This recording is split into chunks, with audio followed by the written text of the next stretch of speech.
What's going on, everybody? Junkie Nation, we are glad to be back. It's Gorgeous George and Goze, the hosts of MMA Junkie Radio, and we're with you for another watch along. It's our UFC 315 watch along. They're in Montreal, we're in Las Vegas, and we'll be with you for the next 9 fights total, 5 on the pay-per-view and 4 prelims, and we've already had 3, and we'll go over those in just a second. I want to say what's up to Goze. You ready? I'm going to put you on blast, Goze. You gave it a 4 earlier in the week, and then by the second Junkie Radio of the week, you said, I think I'm around a 6, a 6.5. Where are you now? We've already had a few fights, and it is fight day. I have to correct you. Nolan gave it a 4. I gave it a 5.5. After the embeddeds and the preview show, I'd say I was somewhere at a 6 or 7. But what I did say was the card is going to be really good. I think it's going to be a great card, but it's hard to get hyped up for it. I get it because of the names. It's not as sexy.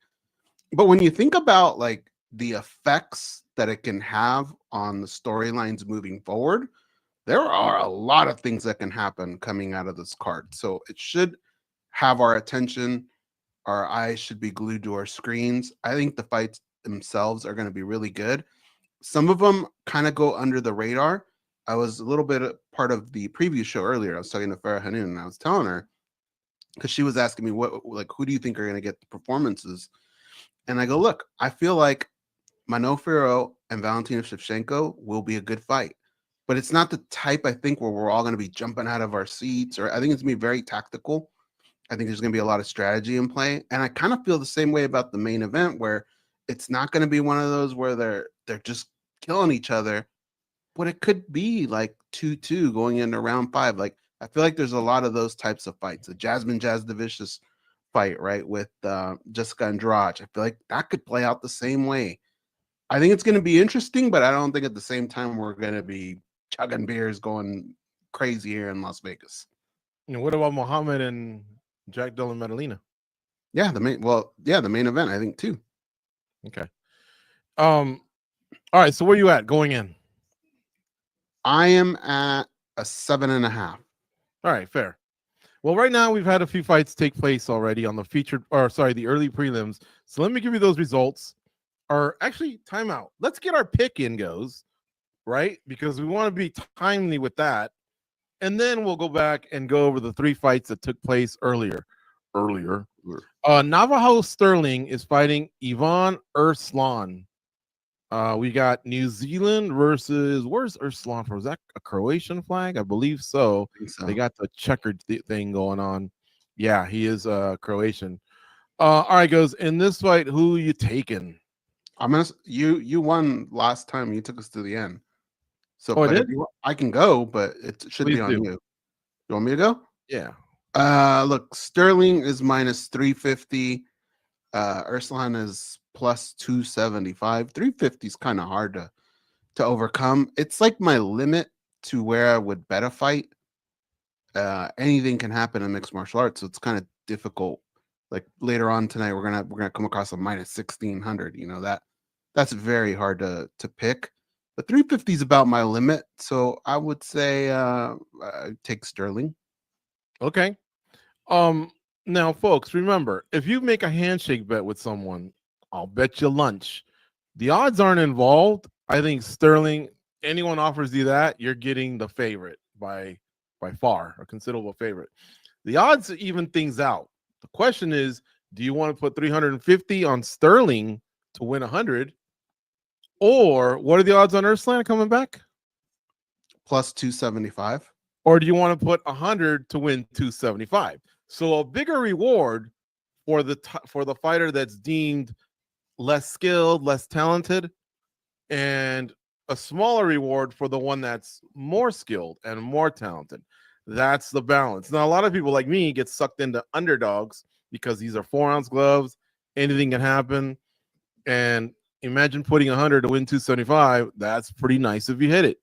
But imagine putting 350 to win 100 and you lose. You're in the hole 350, and you got to dig out of that hole. So is it worth the 100? I don't know. Now, to be fair, Sterling's never lost. So you basically be walking in with a fighter who hasn't tasted defeat. Ursland has lost 4 times. That's the balance game. We try and do a lot of that homework for you. We got a guy on our staff named Dan Tom. He's excellent at this. Follow him on Twitter at Dan Tom MMA. And then aside from that, obviously we make our staff picks, so we do some homework there too. And then there's many others that break down fights for a living or whatever. So you want to be smart with it. Gambling's fun, but don't make it a problem. Is all I want to say. I don't want to preach. But our pick, I guess, will be Sterling for this one. We ain't laying the 350 goes. We just think he's going to win, right? Yeah, that'd be too much to. Yeah. Now, if you want to bring down the odds, I'm going to give you guys an example. On my book, Sterling is minus 355, and Belal is minus 195. So if I were to parlay those two for $100, I would get back 93, almost 100 to 100, almost 1 for 1. But now I got to win 2 fights. But I got 2 favorites going in, the undefeated guy and the current champ. So it's a little bit safer, right? You got to win 2 instead of 1, and then you can almost match that 100 that you're willing to risk. So that's another way to skirt around it. Many will tell you stay away from parlays because multiple things have to happen. Just go fight by fight. Look, I don't know too many people that actually gamble and make a great living off of it. So go at your own risk. But that is another way to circumvent big odds like what you're seeing with Navajo Sterling. If you don't want to put 350 to win 100, and that's just what we use as the standard $100 marker, right? You could also just apply ratios: 35 to win 10, 350 to win $1, 3,500 to win 1,000, whatever. If you're a big baller, we just use 350 to win 100. All right, Goze. Here are some of the earlier results from today. They've gotten that Montreal Bell Center, I think it's called. I mean, really rocking. First of all, Bekzat Almakhan defeated Brad Katona. Kind of sucks because Katona's the Canadian, even though I think he's been living in Ireland. He's from Canada. People know him through the reality show, but he got uppercutted, man, and then finished with some ground and pound. So he lost in the first round. That was quick. Then Daniel Santos defeated via decision Zhang Yong Lee. Congrats to him. Brazil took down South Korea in that one. And then Marc-Andre Barrio really, really got this thing to a fever pitch, man. Really loud. He just defeated Bruno Silva. Bruno Silva had to be taken off on a stretcher. He knocked him down and then put him against the cage and beat him up with some ground and pound and some elbows. Holy cow, Goze. Silva was down for a while. They kind of had a neck brace on him. Kind of took away a little bit from Barrio's primal moment, I mean, he still enjoyed it, but at some point he knew that this is, you also got someone on the other end, right, that's not feeling too good right now. But man, it didn't stop that crowd from going off. Yeah, the crowd has been amazing, I think, so far. And that knockout, it was pretty brutal. Our sport can do that from time to time, but a lot of times the guys just eventually get up on the stool and are able to walk out. But anytime you see this happen, it gets very scary. And you think about, it's not like it's a one-off, right? This is his career. His hopes are to come back and do it again and fight again. So anyway, thoughts and prayers. I hope everything's okay there. But so far, so good in this card. I always wonder, once the moment is done, and whether you cheer or pump your fist or applaud or whatever, and you start to chill for a little bit, how long does it take for you to just think about the other guy and his family? And, I'm just going to assume that family and friends, that group is in Brazil. Man, that's got to suck. I'll share a story with you real quick. I mean, it, but with the audience, when Frank Trigg got knocked out by Robbie Lawler and I was in the other corner, if it wasn't for Randy Couture and a few other guys that were there, that you could just tell it's part of the game, I was shaking. Like, I felt so bad, to see it so close and to see how vicious it was. Like it ruins your day, man. It ruins your day, your weekend. Like, it took a while to shake that off. Yeah, that part of the game is pretty intense. Yeah.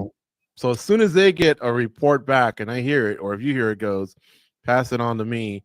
But we definitely like to let anybody in Brazil know that, you know, they're okay. Hopefully they'll hear it as well. But if not, maybe we might hear it another means or something. But it'd be nice to hear that he's in the hospital, but he's stable.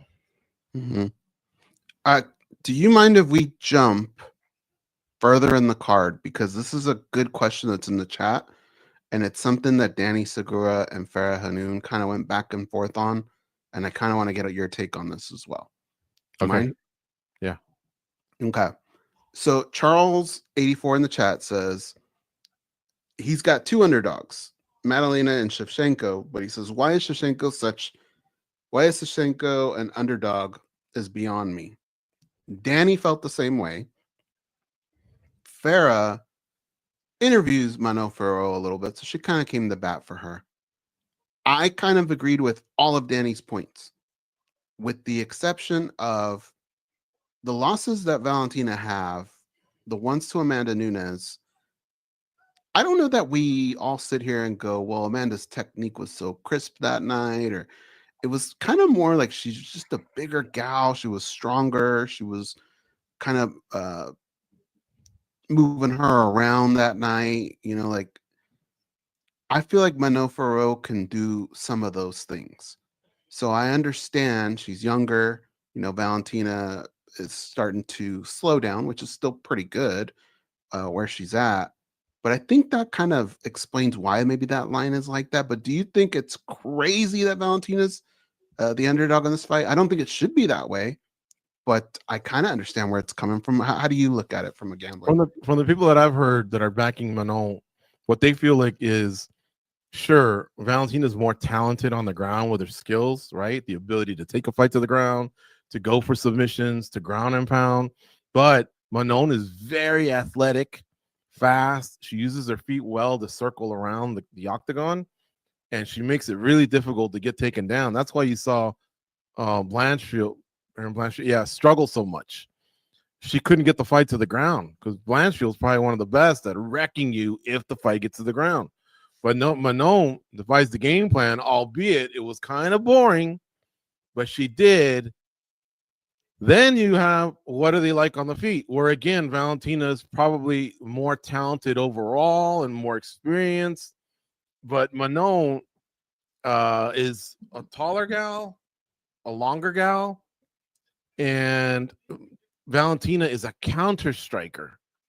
All right, so this fight might be boring, Goze. The only way it might wind up being exciting is if we think it's 2-2 going into round 5. But because Valentina is going to wait for moments in which Manon strikes, and Manon's going to be very similar in a way because she's going to be really good at managing the distance. You know, time comes off the clock, and that's that. I don't know, man. I would back Valentina too, but not being a homer, huh? You're not being a homer? No, because she seems to figure out puzzles, and I think she well, though she might not say it publicly, I think she does realize what her mistakes are when she runs back the fights that she's lost. So, you know, and maybe I'm homering a little bit, but yeah, Manon Fiorot, I think she's going to do a lot of what she did against Blanchfield, against Valentina, and so therefore there might not be much engagement. Valentina's been in those types of fights before where the crowd's booing and she don't care as long as she's winning that round. But when she does need to get that takedown, it might not be as easy as she thinks. And if she can't mix in those takedowns, it could be a long night because the other one, like I say, is very good at sticking and moving, slipping and ripping. The amount of experience is pretty crazy because people are looking at this as just the UFC careers. If you look at it, right? Like Manon doesn't really have that many fights. Okay. Who was the girl that just fought Tatiana Suarez? If you look at her record, she really doesn't have that many fights either. Right. And when the title fight came around, it might have shown a little bit.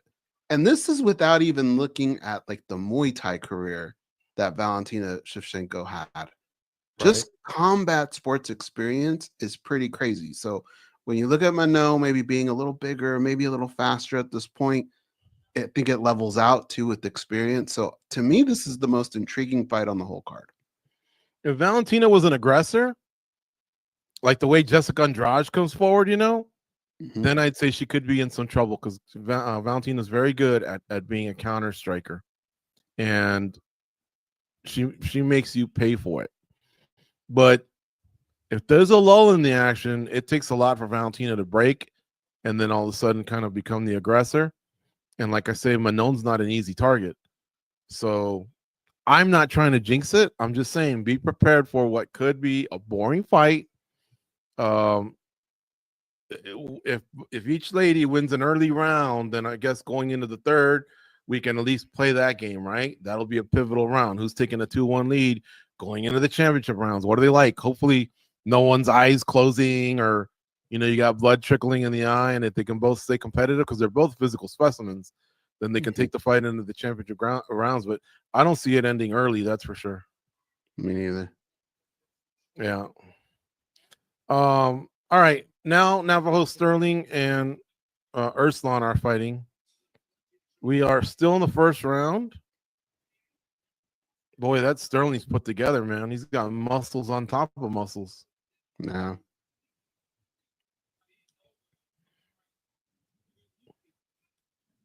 Round's almost over. These are light heavyweights. Just getting started.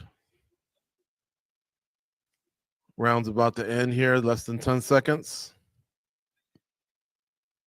All right. So picks. We do pretty good, folks.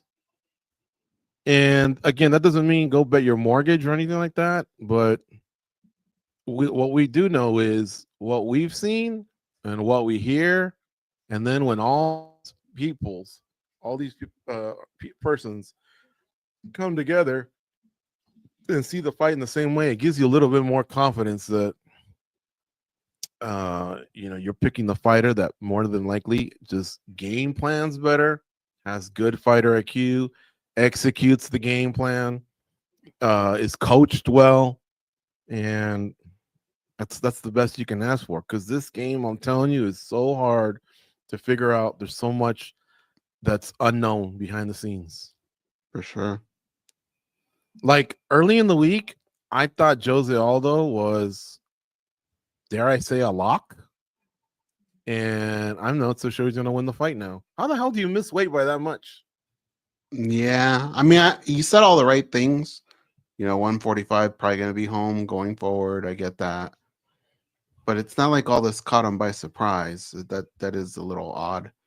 And whenever you look at somebody in the position that he's in at the end of his career, you often think, is he taking it as serious as he needs to? But at the same time, if you look at José Aldo's career overall, there's not a whole lot of times we're sitting here watching him face plant or anything. If there's one thing he does have is defense, especially takedown defense. So he's kind of just always in the fight. We'll have to see. But I was with you. I was leaning José. Now I'm kind of coming back the other way. Thank God he's got another 8 hours to recover now, because for the last 10 years, it seems like the weight cuts are early in the morning versus those ones that you see that are called the ceremonial weigh-ins, where they step on the scale, flex, and then face off against their opponent. Those used to be the real weigh-ins, folks. Yeah. And then they changed that. So they have them early in the fighter hotel, and then they just kind of come back just to do it for the fans. But at the real weigh-ins, he weighed in at 144 or 143, and the other guy was 1 pound less. Now, what we're told is they knew the night before that he wasn't going to make weight. So it could be that he got down to 138, 139, and then by the time he rehydrated and got well, he was, whatever I told you, 144, 143. That's what happened to Anthony Johnson against Vitor Belfort. We all thought, wow, he missed weight by like 11 pounds. But no, he had gotten within a few pounds. And then when they cut him off, they already started rehydrating him and then just controlling it so that he could make the next weight class. AJ Rumble, the late Anthony Johnson, that happened to him. So, but when I saw him on the scale, he just didn't look good. Whereas Amon Zahavi looked great all week, confident, all suited up. His brother is a wizard at devising game plans where you maximize your strengths and minimize your deficiencies. So I'm sure they've come up with a good game plan for José Aldo. But José Aldo at 38, after seeing him fight the way he did against Mario Batista and now seeing him struggle like this, man, I don't know. I mean, I might just sit it out because I love José Aldo. So I don't want to bet against him. But what I was trying to say, I guess, was for sure I thought I was going to bet on him. Now I'm just going to either stay away or bet Zahavi. But I don't think I would bet against José Aldo. Yeah, it's a tough one. There's quite a. We're gonna have to make up our minds a lot on some of these fights coming up when it comes to odds and all that. Play different levels. And José Aldo probably took about a 12-hour flight, or maybe a combination of a 10-hour and a 2-hour, maybe like 16 hours of travel to get from Rio de Janeiro to Montreal, whereas Zahavi lives in Montreal. Now, I believe they're actually on the same time zone, but you still got that long flight. So we'll see. It's not a way I want José Aldo to go. You know, when he came back and beat Jonathan Martinez, I thought, oh, good for you. You probably completed the one fight you had left on your contract. You're free, go out and box, go do whatever. And then instead he said, no, I'm sticking in the UFC. So they give him Mario Batista in Salt Lake City. You know, not much oomph to that. But okay. And then, of course, that fight was terrible for both guys. And then they gave him Amon Zahavi in Montreal. And I'm like, wow, what a misuse of José Aldo. He should be on the Legends Only tour like Dustin Poirier. They're you know, now he's got a whole new world open to him at 145. We'd have to see what route they go with if he continues to fight. I imagine he will. He's probably collecting a pretty big paycheck at this point. But we'll see what's left for him at 145. What would be interesting. I don't know if they take that same strategy with him. Let's see if he wins or loses. We'll have a couple fights after him. And in between, you know, those fights, we can maybe discuss. We'll pull up the rankings. If he wins, does he deserve a ranked fighter?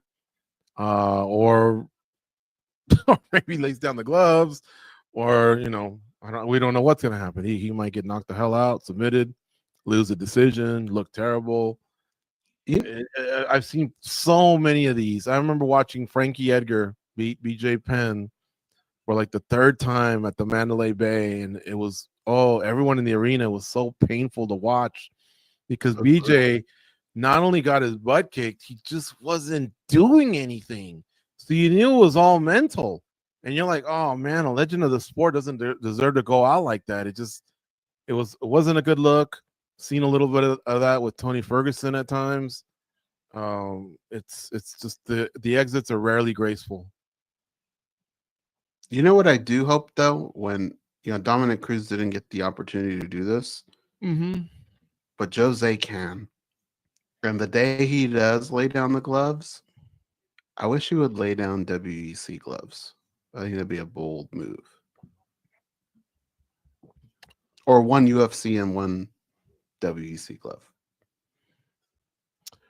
You know, I'm not calling you crazy, but I honestly think that fighters aren't as sentimental as fans are. And it was such a long time ago that who knows, Now, I like the idea if you told them beforehand, two WEC legends, probably the last two guys on the roster, are going to fight and they're going to walk out with WC glove. Okay, fine. I could see them doing that, maybe bringing it back, right? Kind of like those old uniforms in the NFL. What do they call it? The throwback. But this way, the problem is the reign wasn't that long. I'm looking at it right now, and he defeated, let's see here. He won the featherweight from Mike Brown. He defended against Uriah, Gambirian, Hominick. Oh, no. That was it. Just Faber and Gambirian, and then he became a UFC guy. So, but he fought there. No, I know that he did, but I just, like I say, I don't see Dana alluding to. Strikeforce pride of the WEC. It's almost like it's so far in his rearview mirror. I don't know if he would do it. Well, I think that's why you should do it. Maybe. We'll see. Ooh, good left hook there by Navajo Sterling.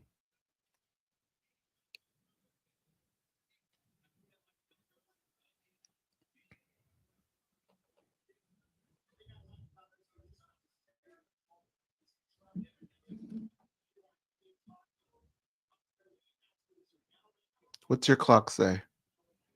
3, 44, 43, 42, 41, 40. You left in round 3. You're exactly 10 seconds ahead of me. Oh, okay. Let me pause. 10 seconds, huh? It's always that, too. It's so weird.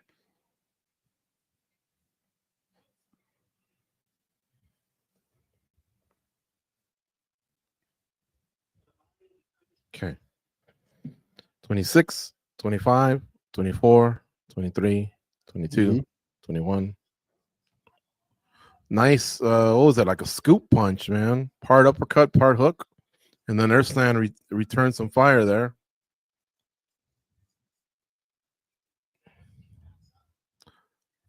Ursland is part of that Elir Latifi family, kind of like a bulky, thick, a bald guy, you know? Yeah.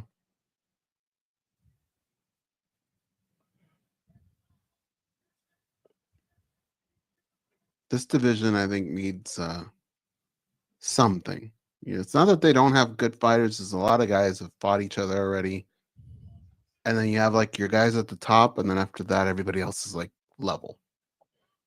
What do you think of this whole deal where the UFC, many are saying they just don't have stars? Is that true? It's not matching what they used to. I think part of that is the evolution of the sport. Guys are making more money. There's more cards now.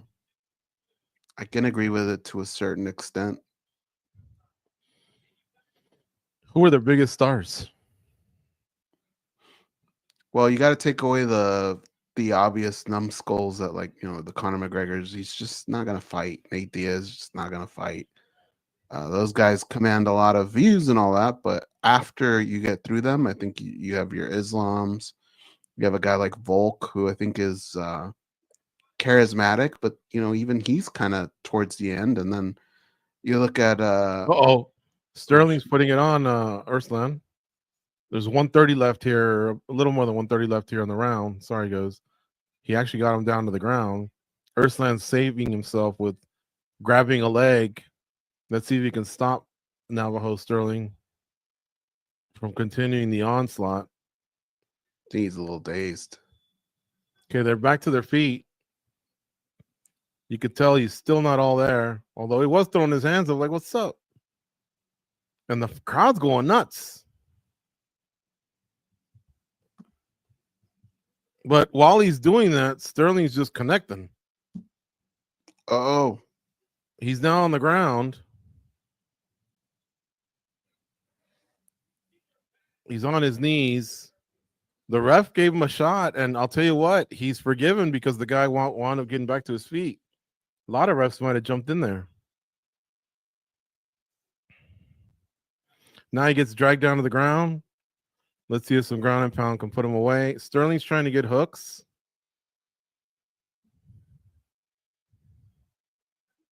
Some elbows there. 25 seconds left.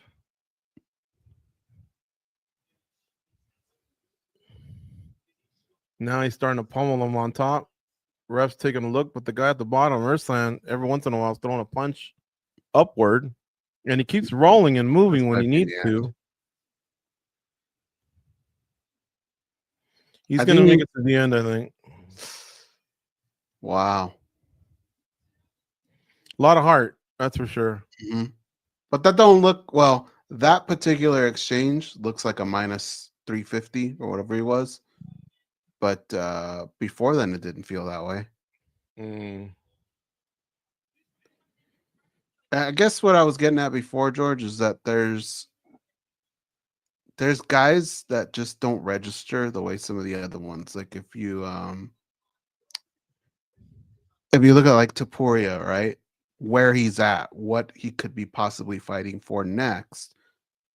But I don't know that he's as popular or has the pop that some of the other guys have. Then you have guys like Colby Covington, who's always talking, always saying something, but his record doesn't really match up anymore. So it's just talk. You have a guy like Belal Muhammad, who has the record, has the belt, but maybe doesn't pop as much. A guy like Ian Gary, who's on his heels, and he does register and does feel like he's going to be a star. But All maybe right, the I'll record. say the name and you tell me if they're a star. All right. What's the ranking system? Because there's a superstar, there's No, just a star. Like, just a star. do people want to buy tickets because they're fighting? Okay. And do people want to buy a pay-per-view because they're fighting? So you got the fan. You know, if I'm in Australia and the fights are in Montreal, I ain't going, but am I ordering it? So that kind of star power. You know, you call up your boys and you go, hey, you guys want to come over? I'm going to order some pizza. Some of you guys bring over some beer. Let's get together for the fights. And you know, right away, someone goes, who's fighting? You say this name, and then that person goes, yeah, fuck it, I'm in. All right. All right. John Jones. Yeah. Islam Makhachev. Yeah. Ilia Topuria. Yeah, but he's hanging on. Alexander Pantoja. No. Dricus du Plessis. Yes. Merab Dvalishvili. He's poking his head through the door, but I would say yeah. Magomed Ankalaev. Nope. Alexander Volkanovski. Yep. Alex Pereira. Yep. Belal Muhammad. I think this fight can tell us a lot, but I think he's catching on now. Tom Aspinall. He fights for the UFC, right? Yeah. Sean O'Malley. Yeah. Hamzat Shemaev. Yeah. Shavkat Rakhmonov. No. Sean Strickland. Yeah, probably. Armin Sarukian. No. Sean Brady. No. See, that's the thing.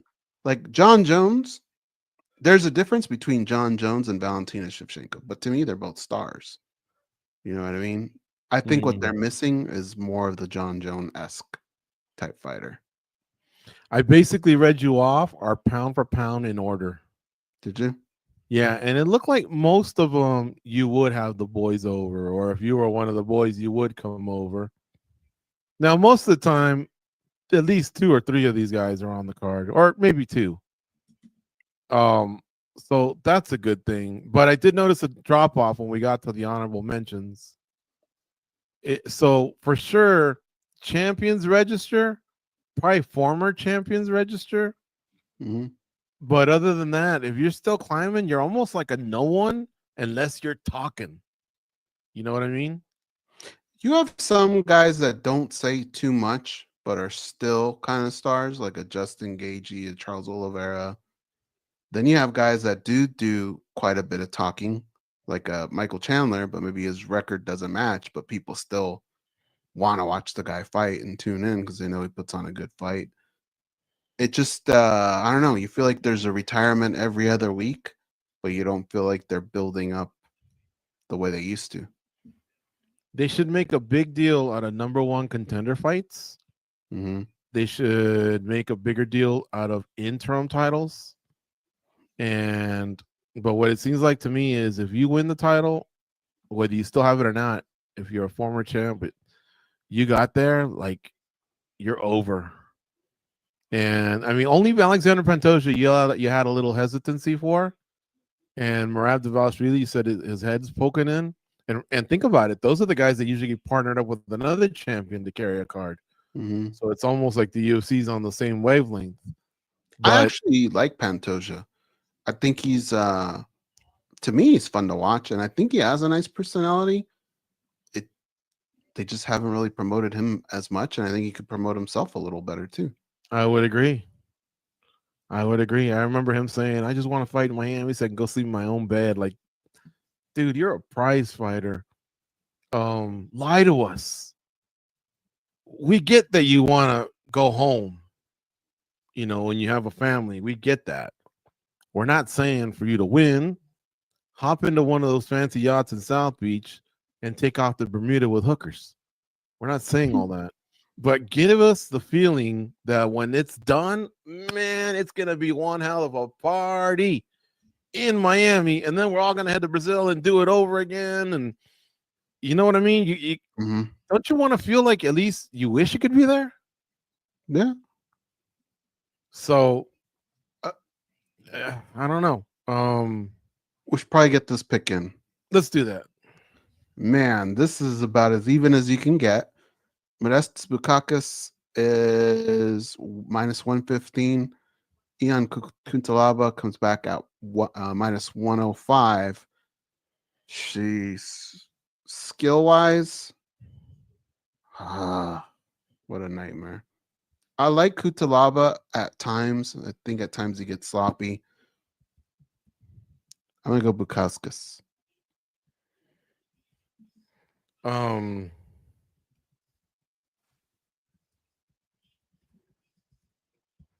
I agree.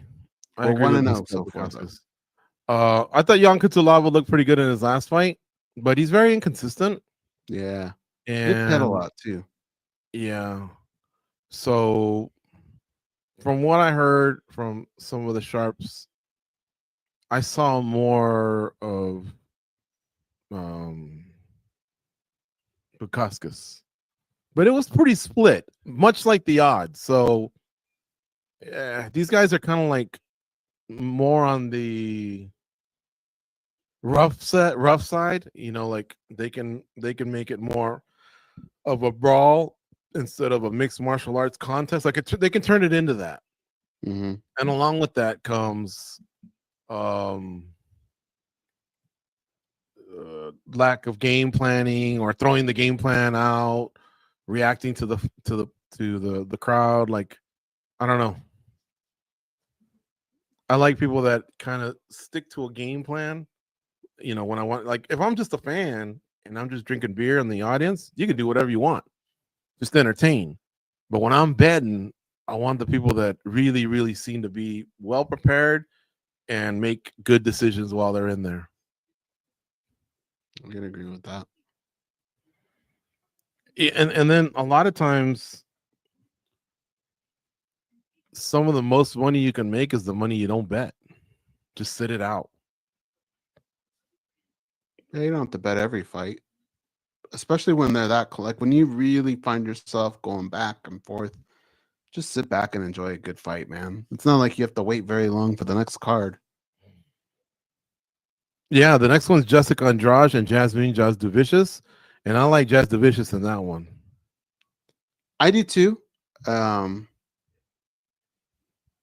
So I'll just hang back for that one. And this one, I'll just say Bukauskas. I'm curious what the odds are. More of what I heard.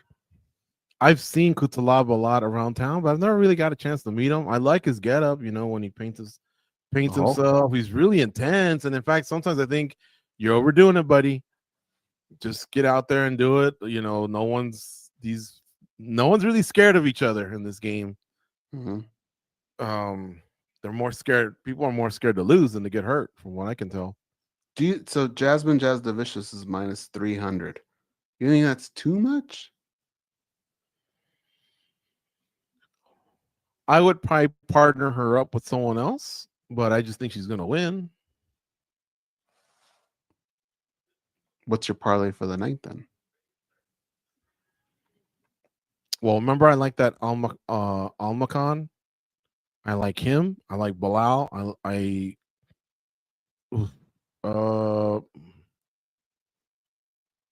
One of them already occurred, or two of them now. If you throw in Barrio, that Malott and Radtke fight, I think it's too close to call, but I think it'll go more than 1.5 rounds. And Fiorot and Valentina, I think I'd rather just stay away from that. Stay away from it. But I think Belal Muhammad is a pretty good bet. So what have you parlayed Belal to Jasmine, to you like Grasso or Silva? Silva.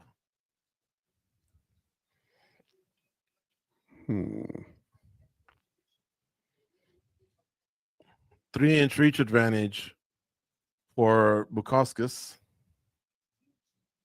They're both 31, 6'3" for Bukauskas, 6'1" for Jan Kutalaba. Bukauskas came in at 203, Kutalaba at 205. And that reach is 78 inches for Bukauskas and 75 for Kutalaba.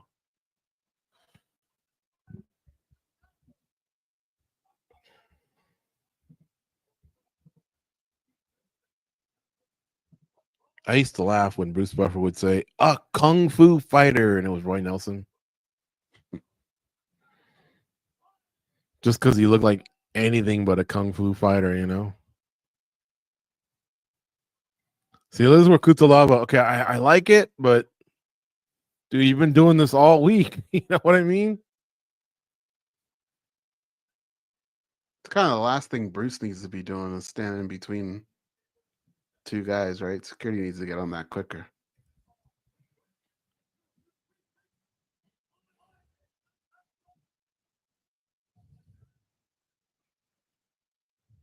I do like the over in the Timberwolves and the Warriors, although it's a little scary because of no Stephen Curry. But the other day they won without Stephen Curry. They played like I think at least 2 quarters and a half without Stephen Curry, and they won. Someone still has to make up the points. And then the Golden Knights goes, they have to win this. They went up to the Minnesota Wild, and I think they were down 2-1. And then after that, I don't think they lost the game, but they had to go into Minnesota and win. Here they're down 2-0 going into Edmonton. I know. I could see them winning this game. A second game would be tough, though. The thing is, they've been like they were in that last one, man. That stupid call. I feel like somebody's gonna get knocked out in this fight. You talking about that high stick to the face? Yeah. True. It was very dumb by that Golden Knight. I think it was Waugh that did it. That was one of the dumbest fouls I've ever seen. Oh, no, but no. To the Golden Knights' favor, to their credit, I should say, they withstood the 5-minute penalty. No, I'm talking about after that. There was a penalty that should have been called. Oh, okay. But yeah, you're right. That was one of the dumbest fouls ever. The announcers are saying maybe he was aiming to the chest and messed up, but he was so close. And I was already pretty pissed at the guy, but if at least he said the truth and said, "I lost my head, it'll never happen again," I would just run with it. But if he were to say, "Man, I was aiming for his chest," I'd be like, "Holy shit. Can we really trust you, pal?"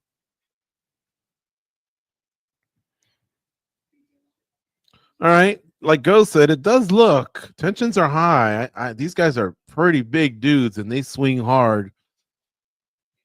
And they're in the center of the octagon, so I think that's the way the fight's going to end. Oh, a nice overhand right landed for Kutalaba.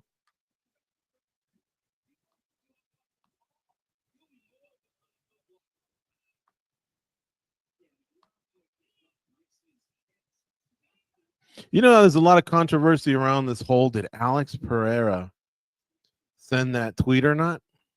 Mm-hmm. Some people are saying yes, he did. He's saying he got hacked. Yeah. And there's compelling stories on both sides and compelling arguments. We really don't know the truth. I'm wondering about Rogan's stance on why he's not in Montreal. I know he doesn't like the long trips like Abu Dhabi. He doesn't like the one to Australia. And I get it. Successful podcast. He's got a comedy career, both as the owner of a club and he still likes to perform. But Montreal isn't far. I mean, it's just on the other side of the northern part of the United States. So like if the fights were in Minneapolis, St. Paul, or in New York or Buffalo, he would go, but an extra 30 minutes he wouldn't. I'm wondering if he's allowed in that country.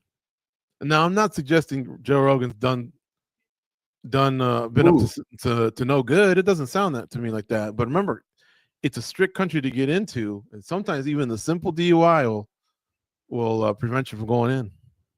Yeah, I I have wonder if to he just had imagine something like too. that. Maybe when he was younger, he just did something silly or whatever. Man, these guys are swinging hard. Maybe just things you talk about too. You know, I don't know. Man, Bukauskas is a thick boy. Look at his quads.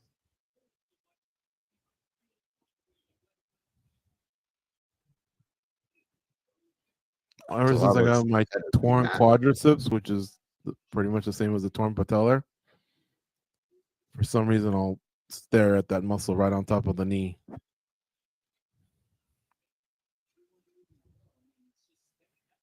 Sean Strickland had the same injury. One of his legs is bigger than the other one. In fact, if you look at Joseph Benavidez, I think one of his legs was bigger than the other one because he had a serious injury too. What happens is you get atrophy, and then you got to build that leg up to match the other one. And if you kind of cut it short or whatever, you don't get there, it's tough.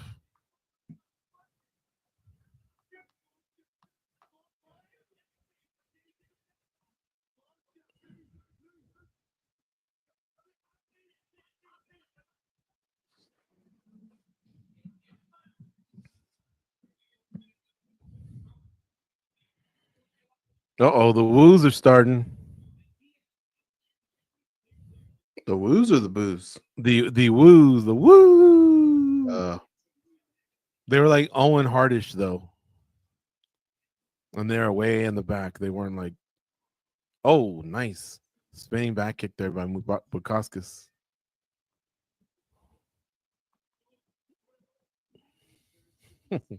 Nice touch of gloves.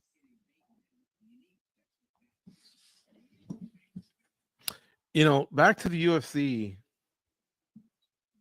The UFC's built themselves into such a juggernaut. I think the card has almost become secondary. I think a lot of young cats in California, I'm going to use California as an example because that's where we're from. Young dudes, you know, they're single, work the hard week, and then one of them says, hey guys, UFC's in Vegas. Let's roll. And somebody says, how much your tickets? We get in there for 300 each, way at the top. We'll all chip in and get in a room or whatever. I think most people just go, sounds good. Why? Because when they think of the UFC, they think of Dana White, Joe Rogan, some hot chicks that are parading around with a number, and then knockouts, blood, submissions, broken limbs or whatever. And then, only then, like some of the names start to register. And that's just gravy. Well, who the fuck? I never asked you. Who's on the card? Oh, Poirier. Oh, shit, he's legit. Is McGregor fighting? No, he's not fighting, but you know, Oliveira's fighting. Oh, really? Okay, yeah. You know, then once you hear like a name or two, all it does is reassure that you didn't waste $300. They're just going more for the good time. Yeah, that could be that. Oh,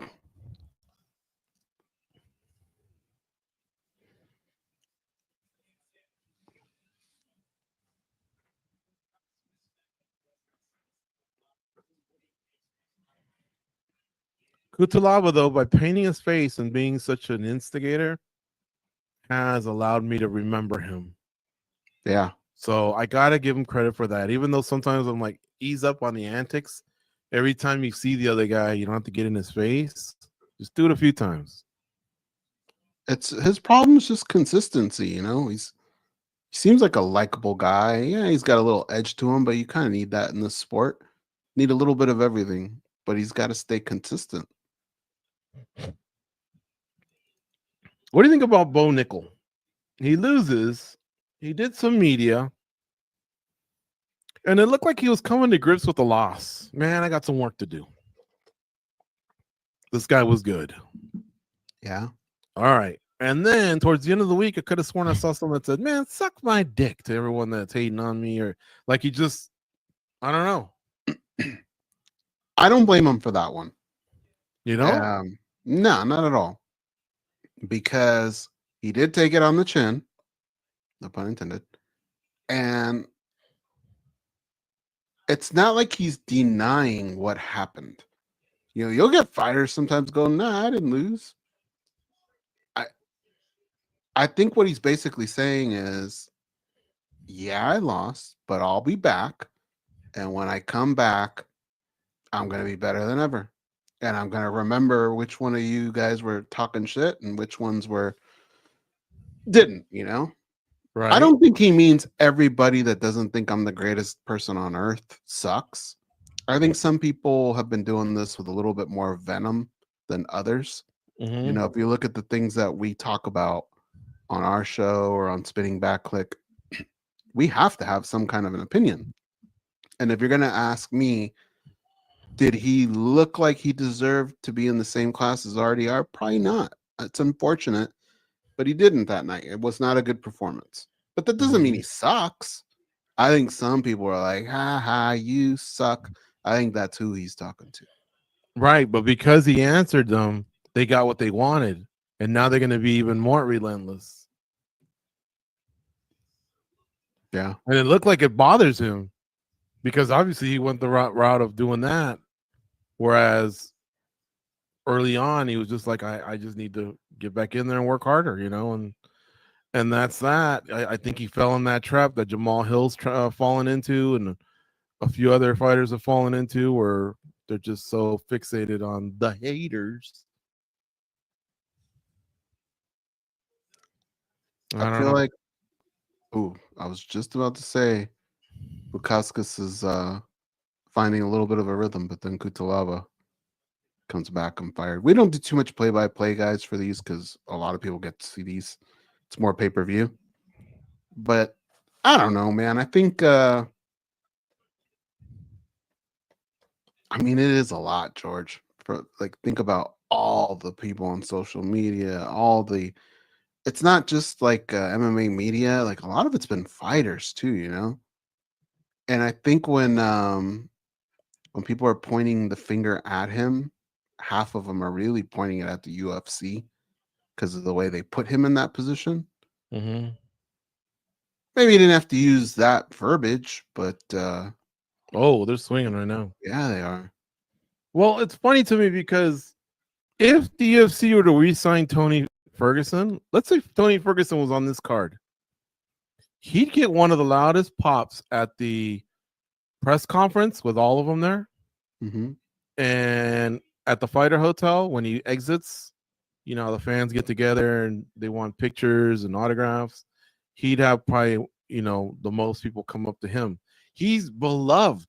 The losses don't matter. He had a win streak at one point, but I don't know. I think it's because even though he does take losses on the chin, it's not like I haven't heard him make excuses. You have to earn those stripes, I think, first. You know what I'm saying? You do, but if it's handed to you, you'll take it too, right? Maybe. I think we all would. I just think he's making it worse, is all I'm trying to say. Is I think Bo Nickel's going to make it worse, and if it bothered him that much that he reacted that way, because it doesn't even seem like his style. Why should a 3-time NCAA champion be worried about what a hater has to say? You know what I'm saying? It was only his first loss. And yet he kind of reacted like that. I just think he's going to get it worse. I kind of like look, by no means am I saying Sean O'Malley deserves a rematch, but I kind of like the way his approach he's taken with, you know, I'm going to disappear for a while. I'm going to work on this. I'm going to work on that. I thought that was smart. And it kind of makes me believe more that he has a better chance in the rematch, but I still wouldn't pick him. I think we're happy that we didn't bet this fight, right? The way it's going, it just looks like they're just swinging sledgehammers. And we did bet this one. Bet it? I didn't bet it for real though. Oh, well, here, yeah. Yeah, I knew it was going to be like this. There's been some spinning elbow attacks, some wheel kicks, some big hammers thrown. What'd you think of the parlay I sent you in the private chat? Would you do that? Let me take a look. Is it a parlay you'd like me to really do, or you just want my opinion? It might be both. Hold on, let me look. I mean, I can say it. It's Jasmine Jasudavicius, Valentina Shevchenko, Belal Muhammad.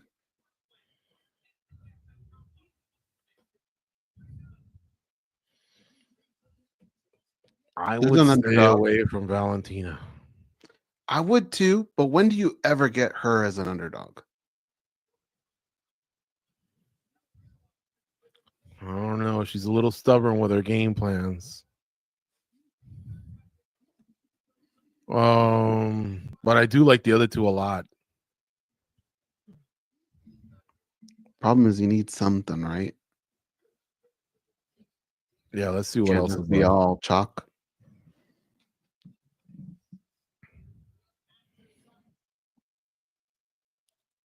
I was told Silva is a good play. Over and Grasso and Silva is a good play.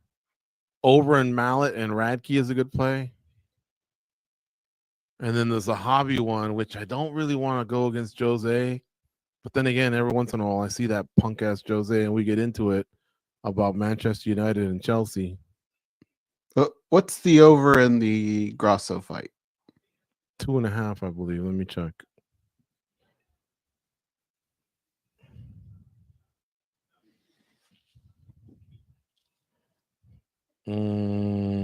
What's the line on that?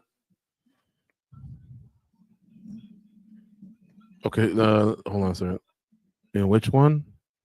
The over in Sorry. Oh, the over's high. It's minus 430.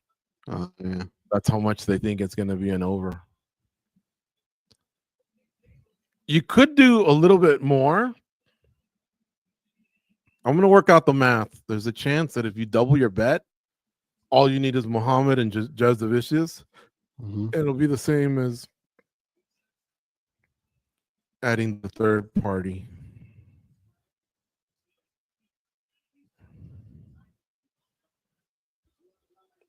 And then let me confirm.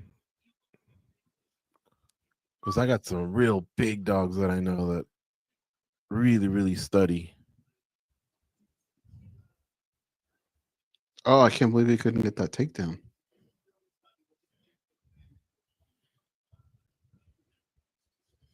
Oh my gosh, I'm seeing a third sharp that likes Fiorot. Really? Yes. Oh man, I want Valentina to win. But 3 big dogs like Fiorot. John Anik has been calling her Fior, like that. And I can't tell if he's stopping at Fior or if he's saying Fiorot. But what he's definitely not saying is the T. He's not saying Fiorot. Yeah. And I don't know why this bothered me, but he kept calling Montreal. They So do I don't know that. if T's are silent up there or what's going on, but it's Fior, and Montreal. I've heard Montreal before. You know, I think once you turn 50, so you can't really partake in this one goes. I think once you turn 50, you can say whatever the hell you want. A few months ago, it might have been at the European Championships or something. I was told it's Turkey, not Turkey. That's recent. Turkey. And I'm like, what the fuck is it that? It's always been Turkey to me. You know, like when I'm in Peru, they call it ooh or ooh or whatever. They don't really say the United States of America. I mean, they can call it whatever they want. Gringolandia. I'm not bothered by it. Turkey, Montreal. I can't even get people to say my name right. I've been ghosted. Ooh, to the body, that spinning back kick.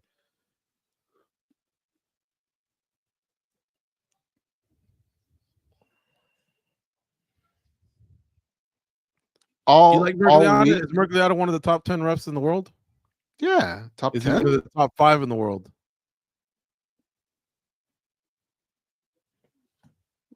Yeah.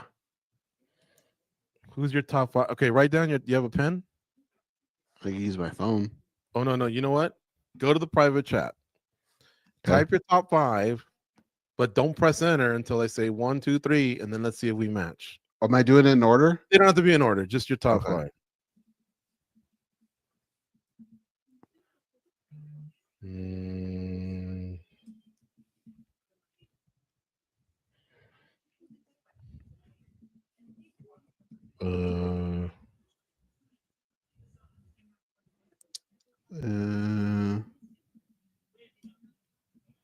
Shit, I just forgot somebody's name.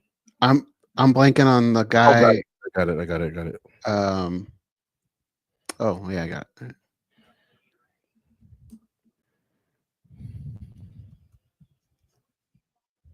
Yeah, I think this is it.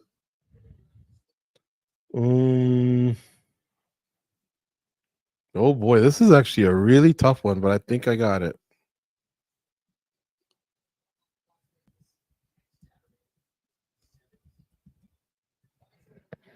You got yours? Yeah. All right. 1, 2, 3. Oh, I forgot one. I think I'm gonna have to rethink it. So Goze and I agree. We both have Herzog. We both have Goddard. We both have Mergliata. We both have.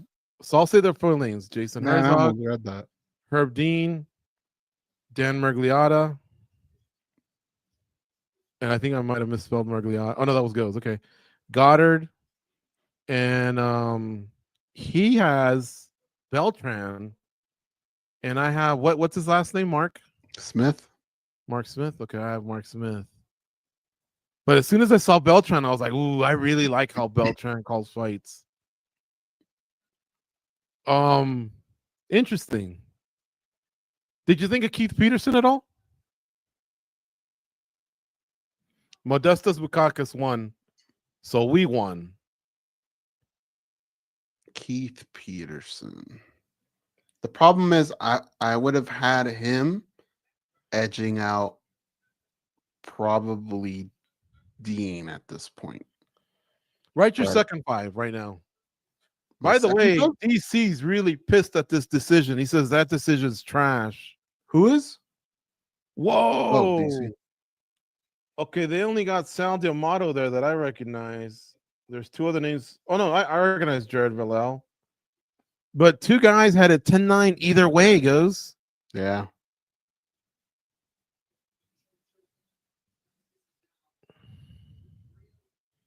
DC's asking, who is Pasquale Procopio? That's crazy. Okay, so let me do my second 5 here.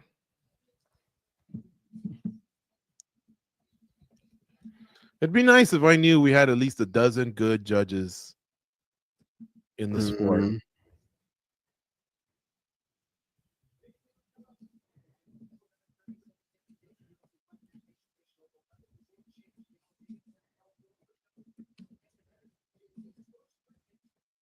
Okay. Wait.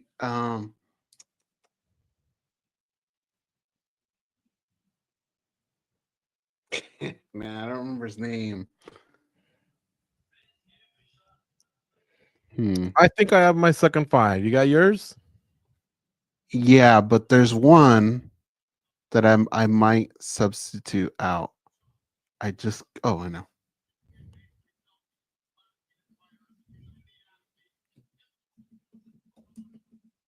All right, ready? One. Oh, you already did yours? Okay. Yeah. All right. We both have Peterson.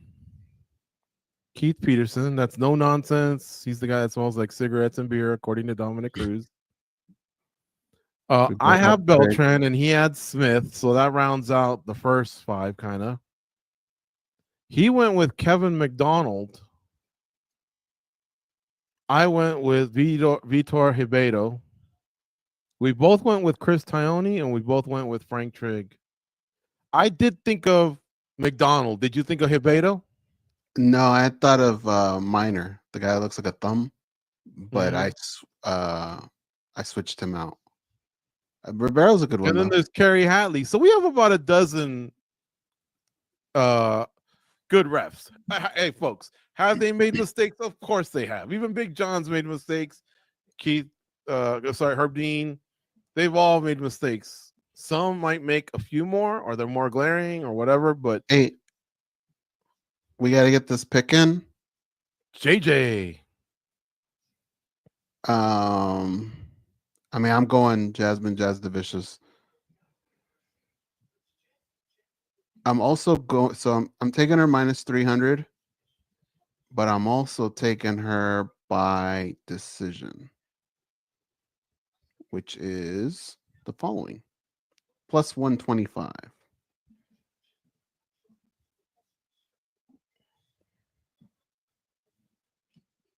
I see people saying her to the over. Well, what's the over in her fight? Is that the one we talked about a second ago?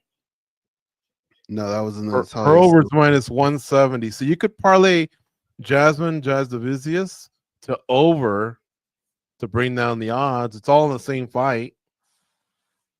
Sure.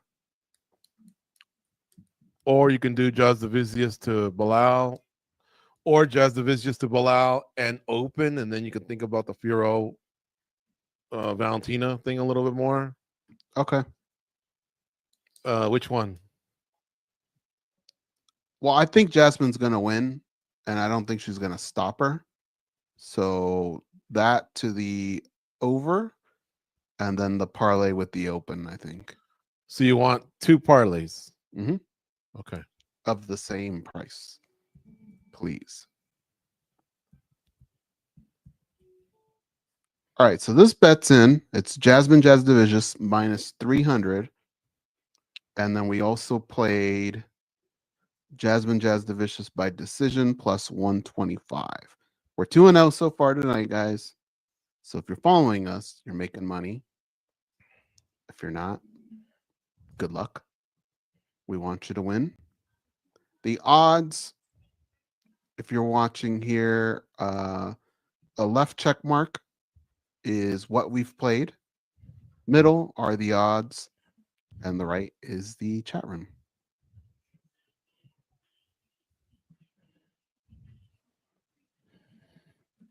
Okay, Jasmine to the over in her own fight is pretty close to even. It's a little bit more than even, but just so you know. Okay.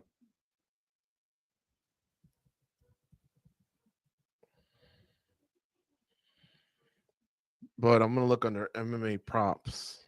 I want to look at something real fast.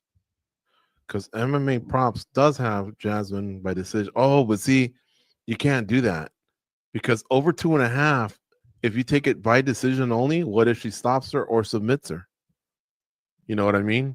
And if you put Jasmine to win by stoppage over, but if she goes to decision, so okay, yeah, I was maybe overthinking it here.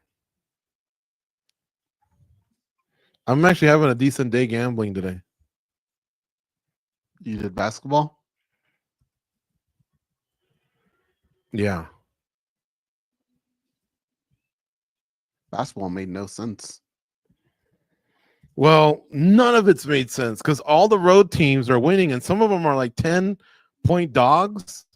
A lot of them are down, and then they're coming up to win the game straight up. So, for one, the money line has been on fire.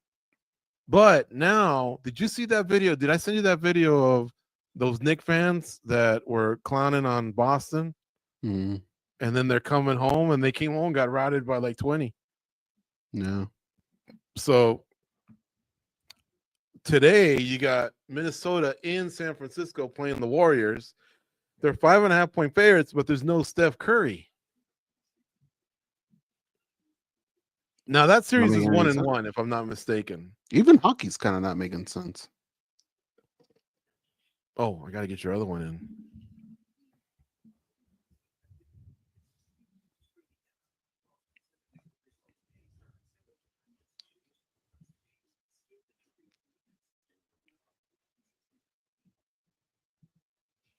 What do you think this new contract with the streaming is going to get done? I think it'll be Netflix.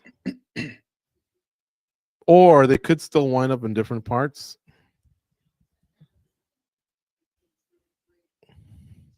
but I think Netflix will be a part of it. ESPN might still hang on to something, but ESPN's big, man. ESPN and ABC, like they built that whole thing, dude. ESPN Plus around the UFC, and it's a presence that they can count on for what 42 out of 52 weeks of the year.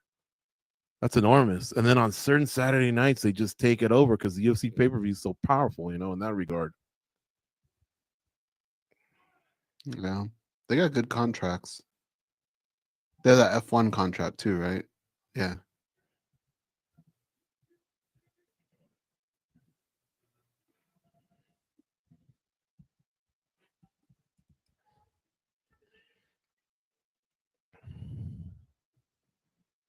That's pretty cool jersey that guy had on. I didn't see it. They did that somewhere else too, right? I think maybe the last pay-per-view.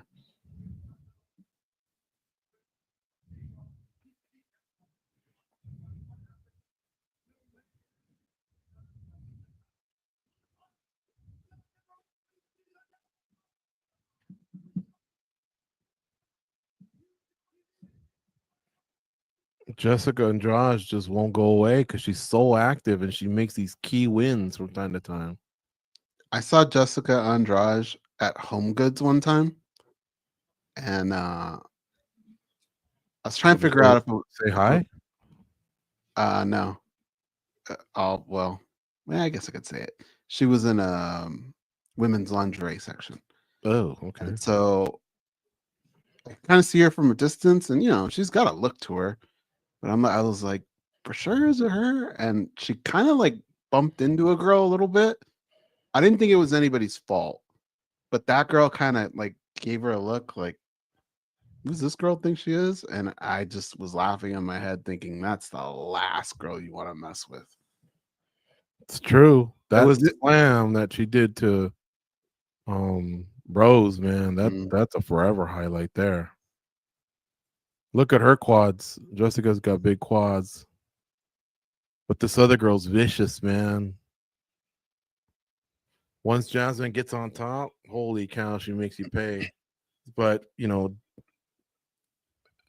this girl's experienced. She's tough to take down. She's good at jiu-jitsu as well. Ooh, look at that length, though. I think she kind of stung her a bit. She was did. Right on the jaw. And Jessica's been hit a lot. She's 33, and I think she wants to get to 40 fights. She's had quite a few, but that shit starts to add up no matter what. Now, she lost to Natalia Silva, but Natalia Silva's won 6 in a row. She's on this card here with Grasso. But prior to that, she beat Marina Rodriguez and Mackenzie Dern. Like, 2 very decent strawweights. So she'll just kind of float back and forth between flyweight and strawweight and see what's up. But she's lost to Natalia Silva, Tatiana Suarez, Yan Jonan, and Erin Blanchfield. Here she might rain down some big time fists and elbows. I don't know if Jessica Andrade will get back up. This girl is a blanket.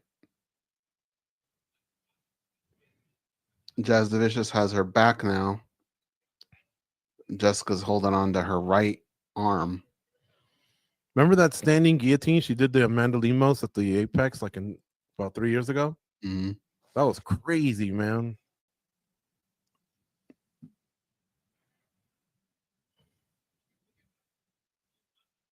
And now the crowd's getting into it. She wants to maybe choke her out. She's got one hook in. But this is how you make a statement, dude. This is what I like about Jasudavicius. She's been making statements lately. It's not just a streak. She's talking some smack, and she's backing it up, but she gets right to it.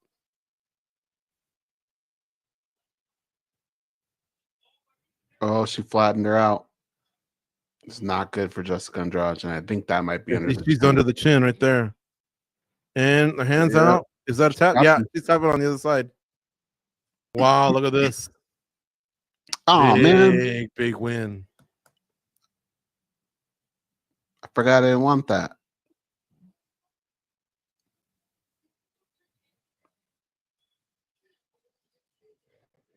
Well, you might still hit the other one. You're 1-0.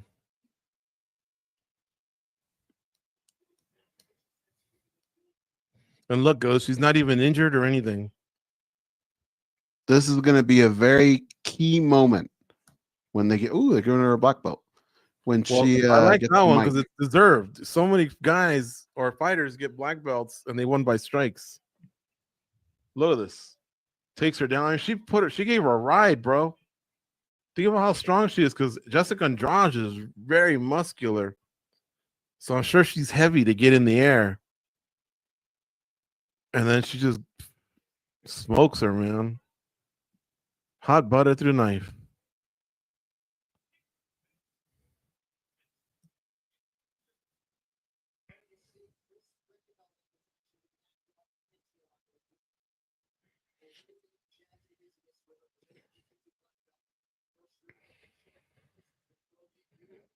Wow.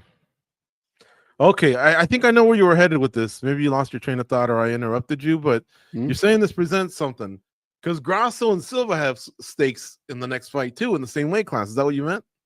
Yeah, so she's got to be really, really vocal, get that Canadian crowd behind her. That's like a dominant performance right now. I would even talk shit and go, you know what? There's another fight coming up tonight. I don't even think that. I think that's going to the judges. The judges will tell you guys who wins that fight. I told you who won this fight. I would be full heel right now. I like it.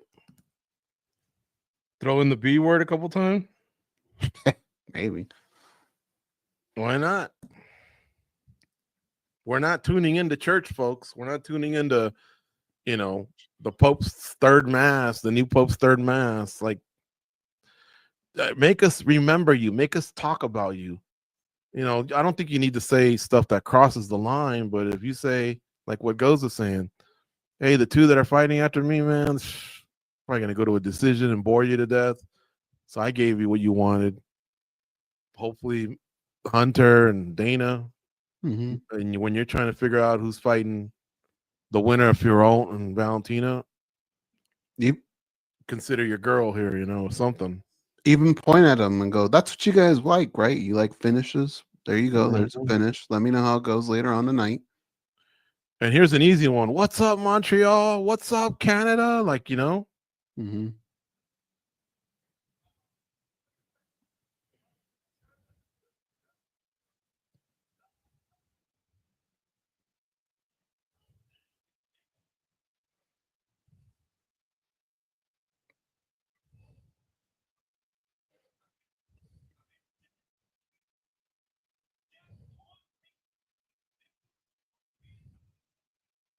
DC's talking to her now.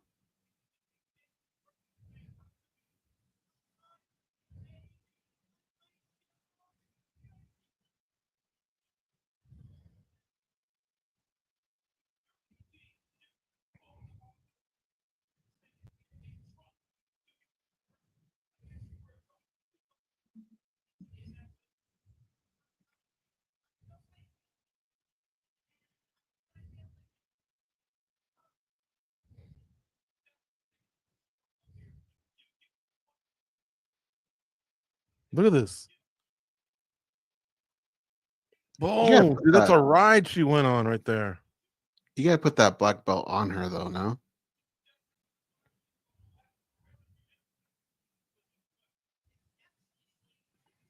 They said like a hot knife through butter as well. Korean John. Aljamain Sterling killed it. 5-0. Is that 5-0? I thought she was already on 5-0. I think it might be because I thought she was on 4. Who next? Call the champ.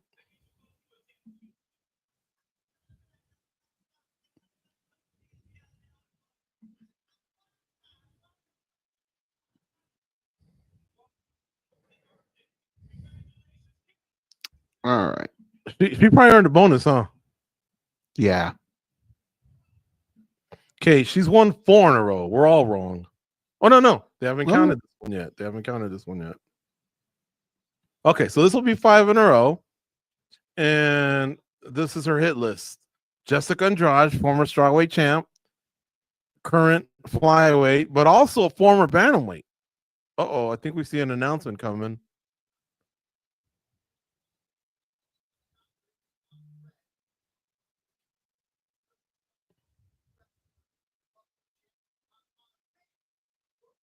Oh, I thought we might have a Hall of Fame announcement, Goes.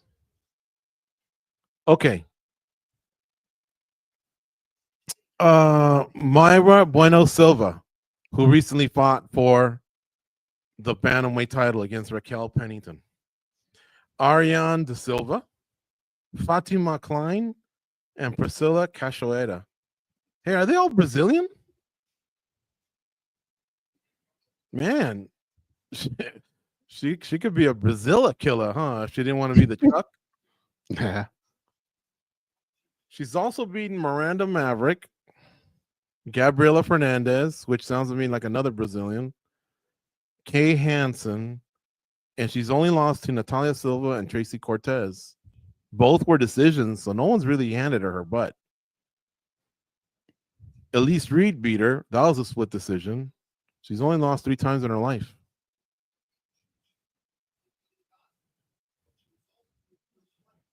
Let me see here. Is Malott and Radtke next? Right? That should be next. Mm-hmm. It's already... Wow. These fights have gone by quick. Look, let's get this pick in. What do we do? Is it still on me or you? Well, we got Jasmine right. But I called the... All right. I like Malott. You like Malott a lot or just a little? I like him by Malott. He's minus 220. Radtke is plus 180. Isn't Radtke the one that's wanted He's to win? trying to play the USA? angle of, you guys booed our national anthem, I'm coming at you. He's out of Belal Muhammad's camp. Yeah. So I can appreciate the angle he's taken a little. I think if you're in the champs camp, like, you yeah, doesn't mean you're a lock, but you get a little bit of this secret sauce. If just Muhammad's training, how he is so strict on it, and his cardio, even if that's only rubbed off on Raki and Ignacio Bahamondes and the others, I mean, you're already off to a great start. I have a feeling about Radtke, but I like Malott. I'm going to stick with Malott.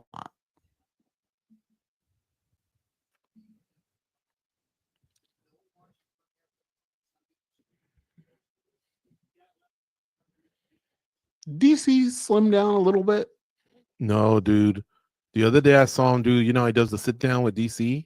Mm-hmm. He did one with, might have been Belal Muhammad, and the side angle was not doing him any favors. He looked like a big kid. He looked like Charles Barkley-ish when Barkley's at that TNT desk, and straight on with the tie and the sharp suit. Guy looks good. But then all of a sudden the camera will move around when they're going to commercial, and then all you do is see some guy that looks like Kool-Aid with a suit, just real thick in the middle. I mean, if I were to do that to you, if I spun around in that chair, you'd know what I'm talking about because I'm that guy too. Straight on, you're like, oh, okay, that's a decent looking guy. But then you start turning and then bad angles come up and it's over. DC should look for better angles. The worst angle you could possibly do is down to up. Yeah, especially like late at night if you're in bed and you're like Marco Poloing someone or something. Mm-hmm. I swear to God, dude, when I do that, it usually starts off like this. And I panic and I sit up, but man, that angle, holy shit. Especially if you got a 5 o'clock shadow, some glasses, mm-hmm. all the gel in your hair is gone. Like, it's nutty professor time at that point. Okay, so you got one parlay that's alive and one that's dead. And the one that's alive has Belal Muhammad, and then it's got an empty spot. So you still have to think of that empty spot. But I'm telling you guys, if you want to go with your gut, just go with it. That's fine. But I couldn't believe the 3 sharps that all like Fiorot. Okay, all week, actually, since this fight's been announced, I thought Manon Fiorot was going to win. I've been one of those people that's been saying I think Valentina has slowed down. But I also am one of these guys that when you get these people that have these records where they just don't have many fights, I think experience ends up catching them. And what Valentina has is a lot of experience. And it's not like she comes from this huge camp where you could say, but she's getting pushed by these maniacs that are around her 24/7. It's not really like that. I don't know. So I've been swinging back over to the Valentina side a little bit. I still got time to make up my mind, though. You do. This guy in the background.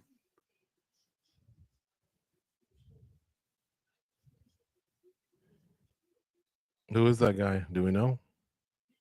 I don't know. He looks like a waiter at a bistro, huh? With his mustache and all that. Yeah. Bistro.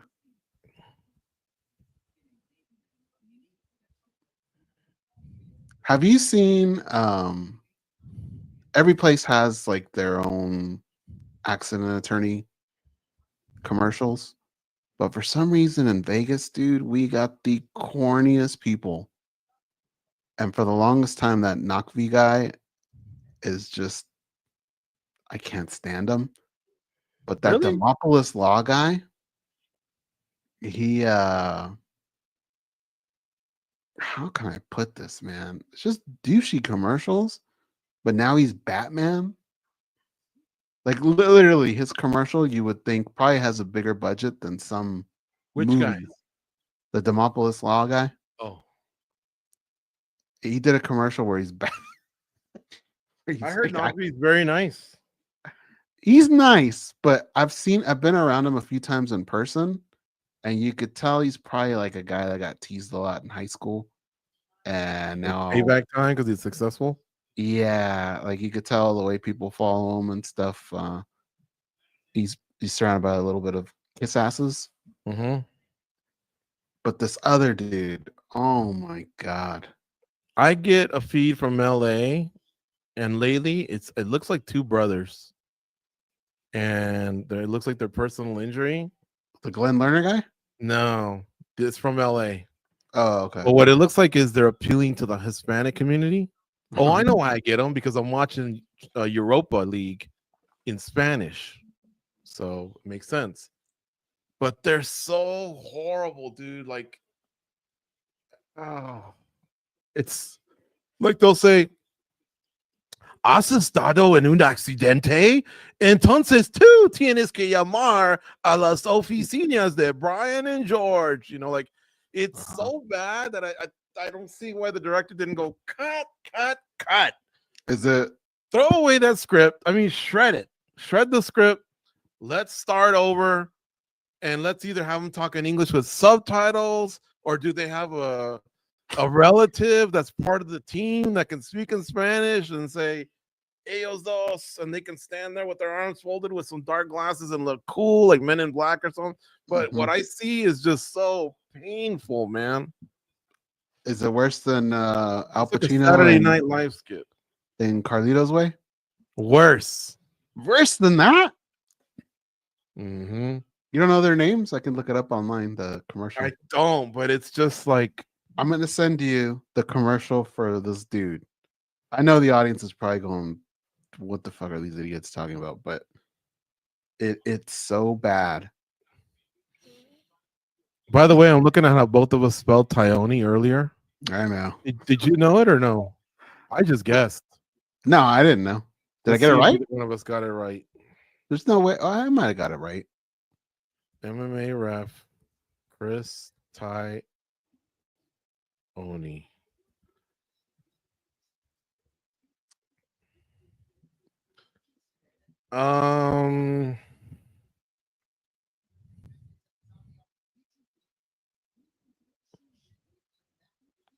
Oof.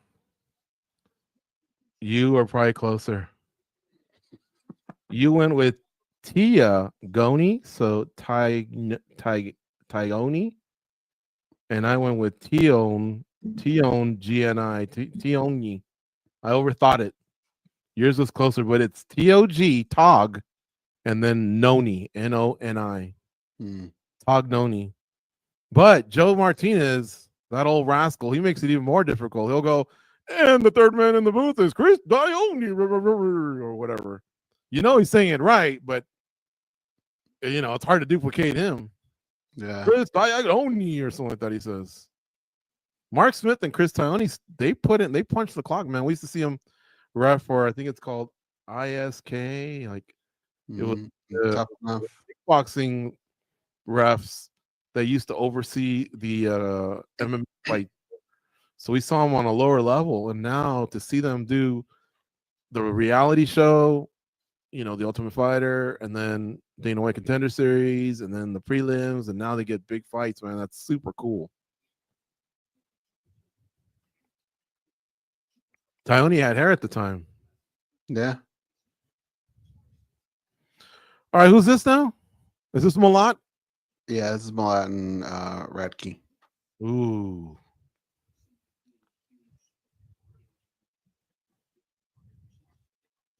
I remember when Malott lost to Magny, I was like, okay, this guy ain't the truth. I think it was just a hiccup, though. He was winning that fight, right? Wasn't he Oh dominating? yeah. It's you can't label him a front runner. I mean, he's a good fighter, no doubt. But Magny's kind of like the test. Every weight class kind of has the test. Are you for real or not? At one point, Magny was for real, and to his testament, he's hung around so long that he's no longer a title contender, but he'll tell you if someone's for real. And Malott didn't pass the test, so I was like, okay, now I need a few fights out of Malott because he got checked here. Okay, this guy likes. Oh no, this other guy likes Malott. So they're split. They're split on my end. How do you not think that the Canadian's going to rise to the occasion? But part of me wants to ride with Radtke. You don't boo our national anthem. The hell you thinking? Don't be booing our national anthem.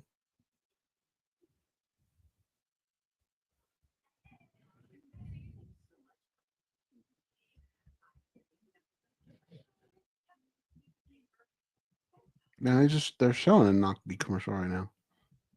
I never get that during UFC.